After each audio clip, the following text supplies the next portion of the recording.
सरकार के द्वारा अचानक जो है स्कूलों की छुट्टियां घोषित कर दी गई हैं, जबकि इसको स्कूल बंद की संज्ञा अगर देते तो मेरे को लगा स्कूल बंद की संज्ञा है, ये छुट्टी नहीं। तो क्या स्कूल बंद करने से ही कोरोना खत्म हो जाएगा? मतलब यहाँ सारा कोरोना सेफ है, कोरोना स्कूलों में बैठा है। तो ये जो शिक्षा के ऊपर जो कुठाराघात हो रहा है, और शिक्षा ही एक देश की नींव जो रीढ़ की हड्डी होती है, और ख़ास करके जो बजट स्कूल, ग्रामीण स्कूल या गरीब बच्चे जो हैं उनके जो स्कूल हैं, क्योंकि उनके पास ऑनलाइन के गैजेट्स भी नहीं हैं, उनके पास लैपटॉप नहीं है, वो सुविधा नहीं है, उनका जो है बहुत बड़ा एक लर्निंग गैप और नुकसान पड़ रहा है, जो वर्ल्ड बैंक ने भी $400 बिलियन का आंका है। और जो आपने देखा गर्मियों में ही बच्चों को अगर जब छुट्टियाँ होती तो पढ़ना लिखना भूल जाते हैं। आज 1.25 साल से ऊपर पीरियड हो गया, बच्चे पढ़ लिख नहीं रहे, वो 3-3 साल पीछे जा चुके हैं। आपस में स्कूलों और अभिभावकों के बीच में इन्होंने खाई पैदा कर दी है, और शिक्षा की इनको चिंता ही नहीं है।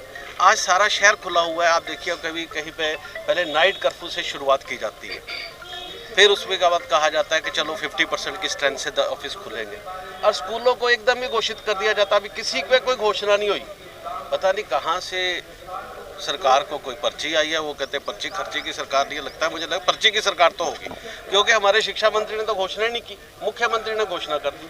जबकि हमारे विभाग का मालिक हमारा शिक्षा मंत्री है, वो अच्छे इंसान है, उनको घोषणा करनी चाहिए थी। खट्टर साहब ने गुड़गांव से घोषणा कर दी। मुझे लगता है शिक्षा मंत्री को भी हो सकता है विश्वास में ना लिया हो। अब तो हमारे मंत्री जी हो सकता है कह देंगे सामूहिक जिम्मेदारी के नाते, लेकिन वो एक भले इंसान है, उनको नहीं पूछा, हमारे प्रतिनिधियों को नहीं पूछा।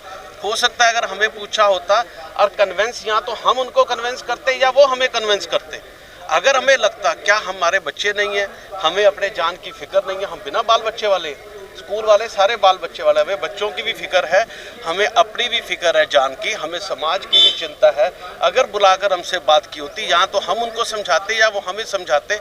ऐसा भी तो हो सकता था कि 50% की स्ट्रेंथ से स्कूल जो है खोले जा सकते थे। अभी इतनी स्ट्रेंथ भी नहीं आ रही थी, आप भी अभिभावक हैं, स्कूलों में इतनी स्ट्रेंथ नहीं आ रही थी, थोड़ा पटड़ी पे स्कूल चलने शुरू हुए थे।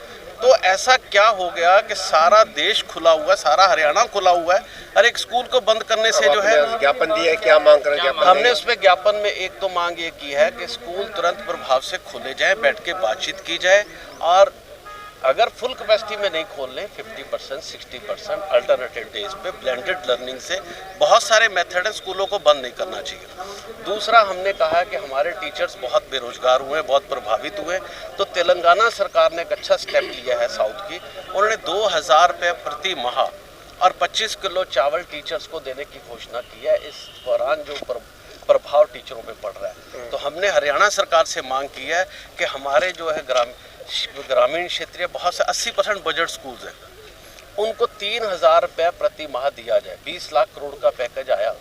क्या प्राइवेट स्कूल के शिक्षकों के लिए 1 रुपया भी इनके पास नहीं था, जिनको राष्ट्र निर्माता कहा जाता है? देखिए अन्नदाता की बात ये नहीं सुन रहे, मान नहीं रहे, राष्ट्र निर्माता की ये नहीं, जिनको राष्ट्र निर्माता कहा जाता है उनकी बात ये सुनने को तैयार नहीं। क्या उस 20 लाख करोड़ के पैकेज में हमारे लिए कुछ नहीं है? 2 करोड़ टीचर है। अब आगे क्या रहेगा आपका? हमने स्कूल खोले हुए हैं, हमने साफ कहा था हमने स्कूल खोलेंगे। अगर शिक्षा देना अपराध है तो हमें जो है जेलों में डाल दे सरकार हमारे से बैठ के बात करे, या तो हमें कन्वेंस करे या हम उनको कन्वेंस करें।